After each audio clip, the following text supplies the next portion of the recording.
Venezuela is the land of the tepuis and of exotic beaches. But inland there is another treasure of nature, still largely undiscovered, the basin of the Orinoco, lying between the Andes to the west, the coastal mountain range to the north, and the Guyana massif to the southeast.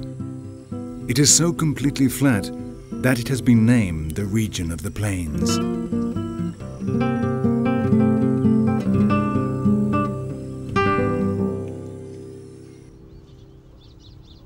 Almost all the rains fall in a single season, and so the ecosystem of the plains alternates between extremes of flood and drought. It is a land of contrasts, a little visited paradise of surprisingly rich and varied fauna and flora.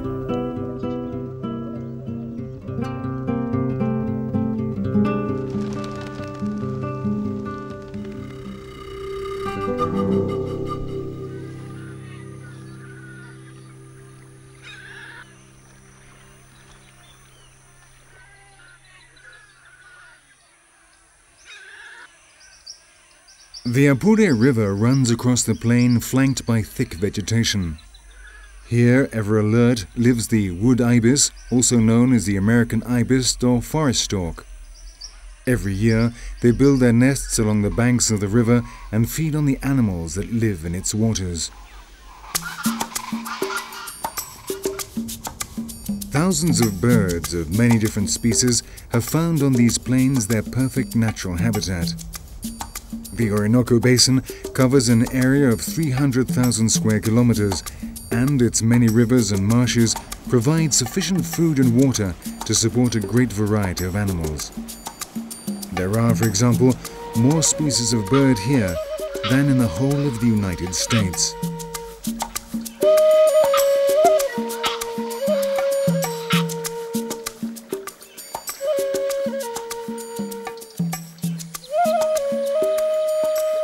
The soil is poor, and the only places trees can really grow is along the banks of the rivers.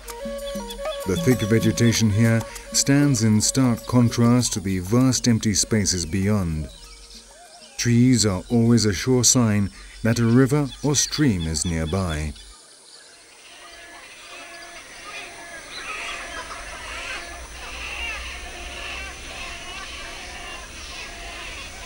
In January, after a year of wandering from the Orinoco Basin down to the Amazon in search of good land, the ibises stop to build their nests.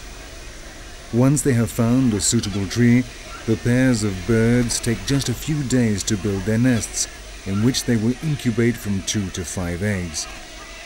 They prefer the small islands in the rivers or trees right by the riverbank, with trunks going straight down into the water. Here the ibises are safe from the land predators and can hatch their young in relative peace. Both parents share the task of looking after the chicks, taking it in turns to fish, so they are never left alone.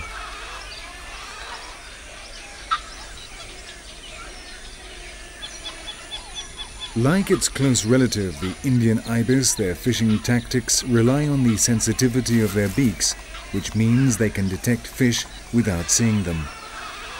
This is an invaluable skill here in the plains, where many of the waters of the rivers are muddy and the fish are hidden.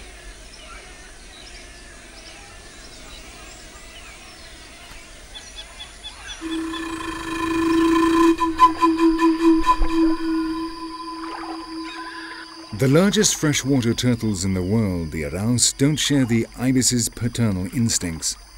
Once they have laid between 60 and 100 eggs in a hole dug in the ground, the parents consider their job done and pay no further thought to their offspring. That's generally the way with reptiles, with the exception of crocodiles and alligators. As this animal, the caracara, well knows, he is an expert egg thief.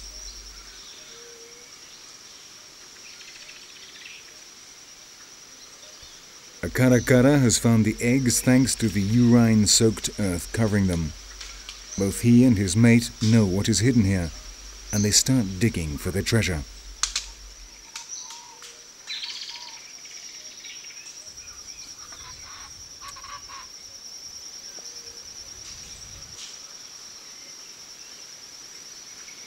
They've already dug up the first egg. Once they have found a store of food, they will keep coming back until not a single egg is left.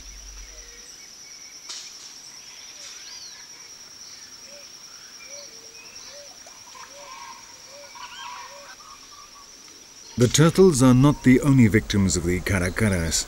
At this time of year, an even greater delicacy is in abundance: the ibis chicks.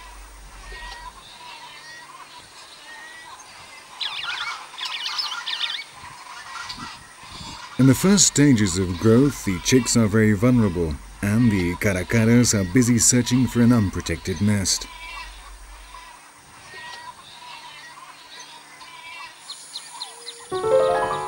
This chick is alone and has been spotted by its predators. The first caracara lands close to the nest and looks up, searching the sky to make sure the parents are not nearby. Another ibis standing nearby poses no threat. She will only protect her own chicks. Certain that there is no danger, the caracara goes into action.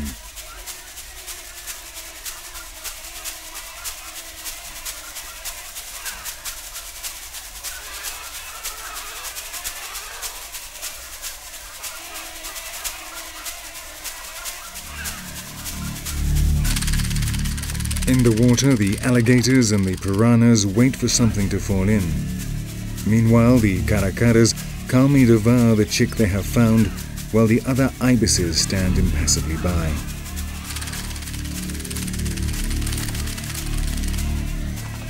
Before the parents return, the predators will have gone back to their nests out on the plains, leaving behind the remains of the chick. It is too heavy for them to carry, but they will come back tomorrow to finish it off, provided no other caracara has got there first.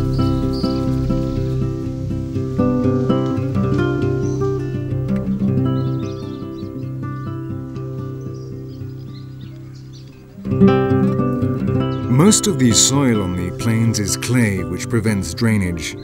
With the coming of the rains, the level of the rivers rises, and because the land is so flat and the soil non-porous, many marshes are formed. The majority of them will disappear in the dry season. But as the ground is flooded, the seeds that had been left buried in the mud the year before spring to life, covering the waters in dense vegetation. Water hyacinths rapidly coat the surface of the lagoon. There are more now than ever, since the herbivores that feed on them have been reduced in numbers. These plants can now be seen in almost all the marshes of the plains.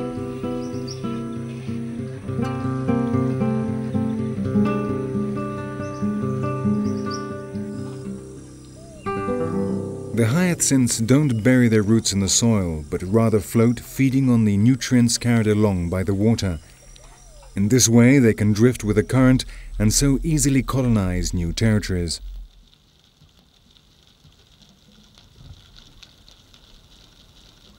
The lack of roots is an advantage not only for the plants. It also means that fish and reptiles can move about freely below the surface of the water, like the anaconda.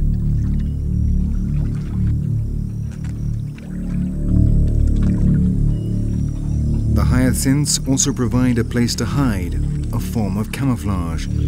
Some young animals, like this alligator, are vulnerable during the early stages of growth and are in danger from the jabiru storks, wood ibises, and caracaras. The vegetation along the river banks is a safe place in which to hide until they are able to defend themselves.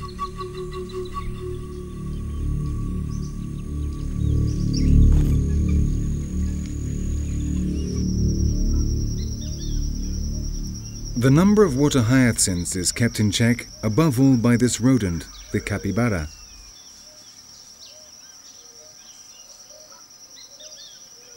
With its webbed feet and nostrils placed high up on its head, it is perfectly adapted to life in the water. It stays there for many hours during the day, eating the aquatic plants before moving on to the grass of the plains at dusk, when the temperature becomes bearable. The capybara, weighing in at 50 kilos, is the largest rodent on Earth.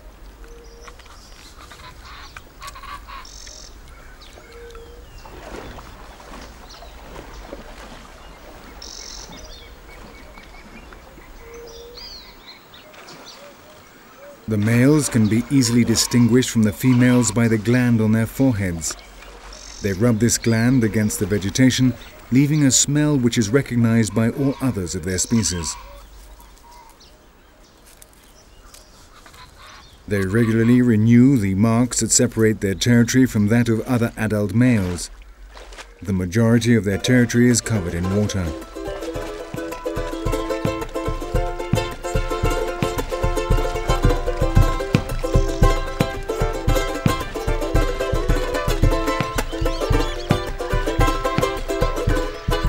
After a gestation period of 4 months, the capybaras give birth to between 2 and 8 young.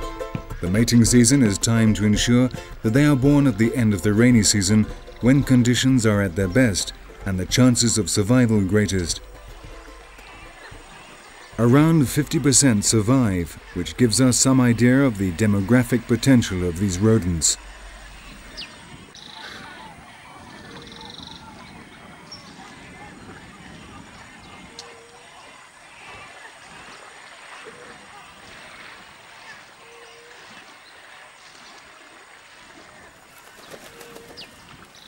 However, even this is not enough to ensure an increase in population from one year to the next.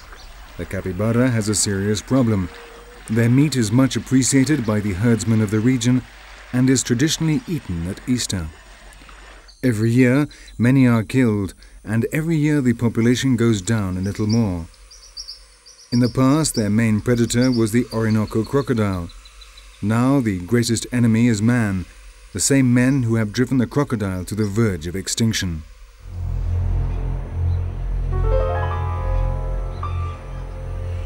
The Orinoco Plains could well be a smaller version of the Amazon basin. Geomorphological conditions are very similar, but the type of vegetation is determined above all by the climate. During the rainy season, 95% of the plains are flooded, whereas by the end of the dry season, much of the area is barren desert.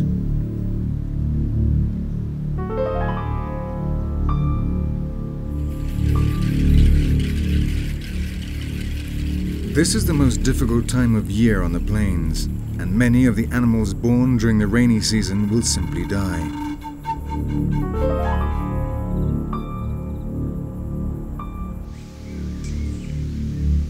The buzzard, the commonest vulture in South America, plays an important role at this time of year, which is not always recognized.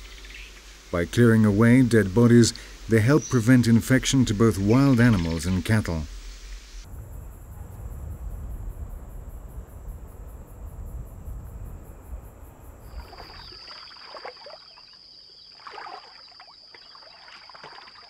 The dry season is also a time of plenty for the alligators.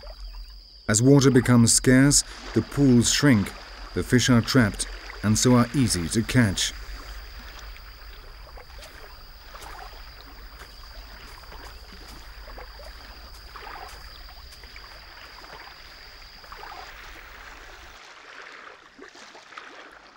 The head and tail, both held erect, tell us this is a dominant male. No other alligator would dare compete with him for food, and in any case, at this time of year, there is enough for everyone.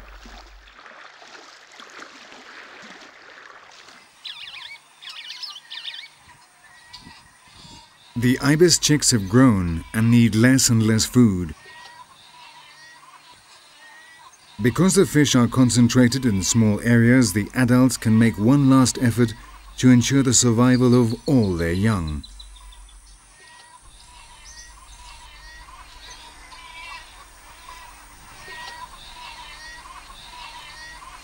The piranhas, which once devoured any chicks that fell from their nests, have now become the prey of their former victims.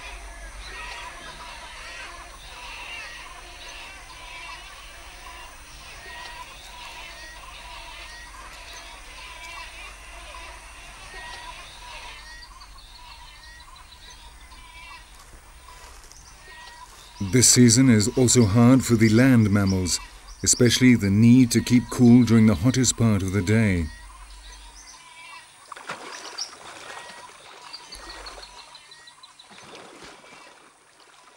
As the dry season continues, the fish die out. But by that time the ibis chicks will be fully grown and able to fly. The flocks then leave in search of better lands, either across the plains or further south towards the Amazon. The drier the season, the greater the migration.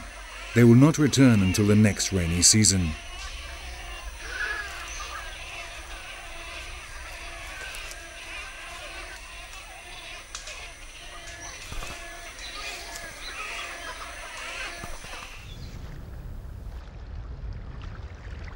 The caracaras also take advantage of the drying up of the waters and eat more fish.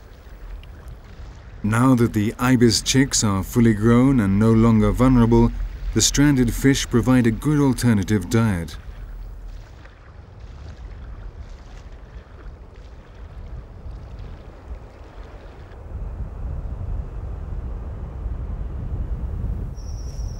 Although they have the beak of a bird of prey, the caracaras are in fact omnivores and even eat aquatic plants.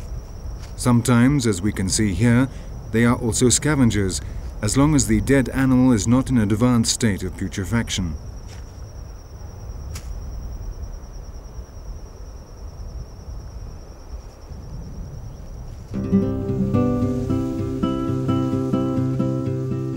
The plains region is divided into two main areas. On the one hand, the so-called low plains closest to the Orinoco.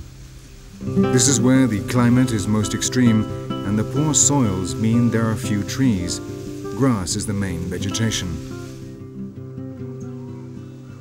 Nearer the mountains lie the high plains, where the climate is more favorable, the vegetation denser.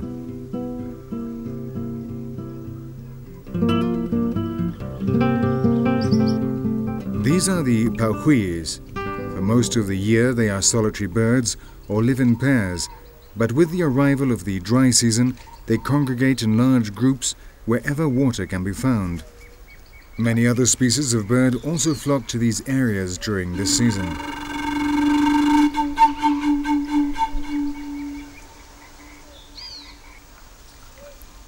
On the high plains, floods are less frequent and less dramatic than lower down.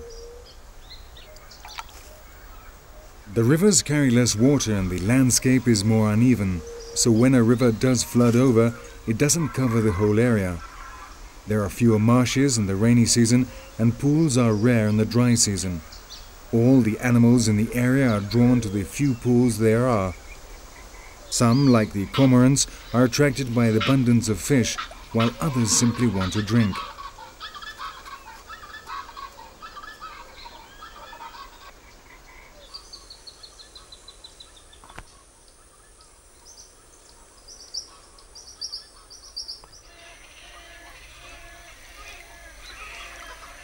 After several months of drought, the level of the pools and lakes is extremely low, and the water so crowded with fish, it seems to shake and tremble.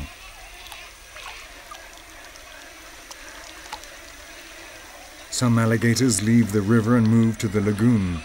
Here there is plenty of food, and it is easier to fish. The alligators are also good news for the birds. The more reptiles there are in the center of the pool, the more fish concentrate around the edges. On the shore and in the branches of the trees, the birds wait for their chance.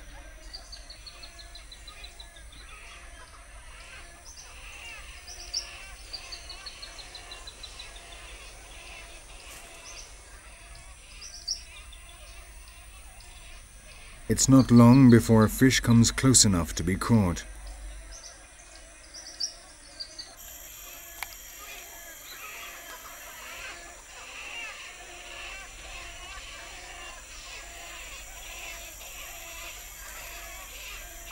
The presence of so many birds attracts predators who prowl around close to the water.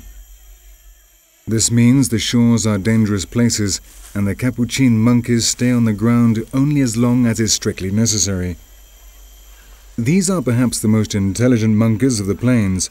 Both their social structure and their means of communication are very highly developed.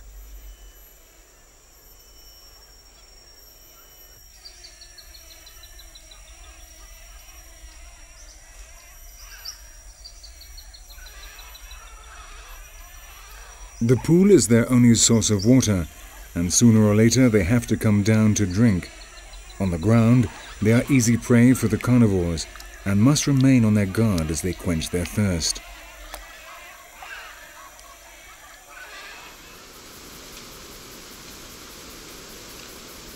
At this time of year, it's rare to see birds on the dry grasslands.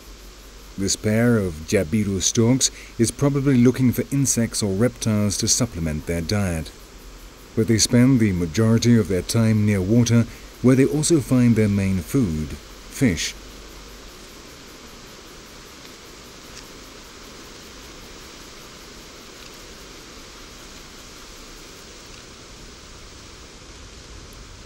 There's always an exception to the rule. This owl lives permanently on the dry grasslands. For their nests, they use the burrows of another inhabitant of the plains, the striped armadillo.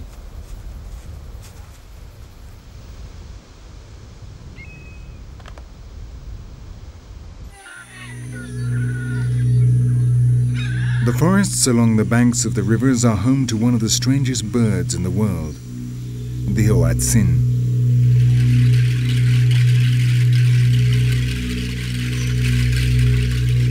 The hoatzin is totally unique. It is so extraordinary that it is believed to be related to the Archaeopteryx, the oldest prehistoric bird known to man. It is herbivorous, living almost exclusively on the young shoots, leaves and fruit of two trees, the arum and the white mangrove. As well as food, these trees provide water, so the birds rarely need to go down to drink. The hoatzin needs a long time to digest its food. In this, they are more like mammals than birds.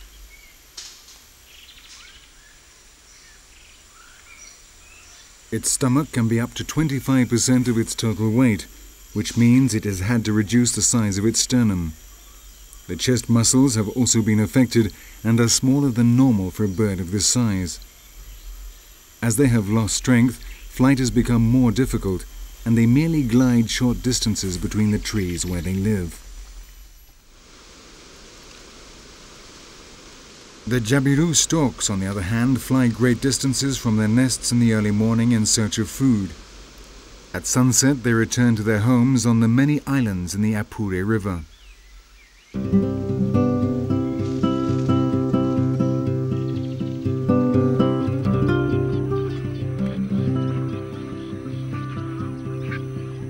Hundreds of birds come back to the river every evening to the safety of the islands where they will spend the night. So the tributaries of the Orinoco offer both protection and food. These waters form the marshes and are the real source of life here on the plains, a guarantee that this will remain in the future what it is today, a paradise in the center of Venezuela.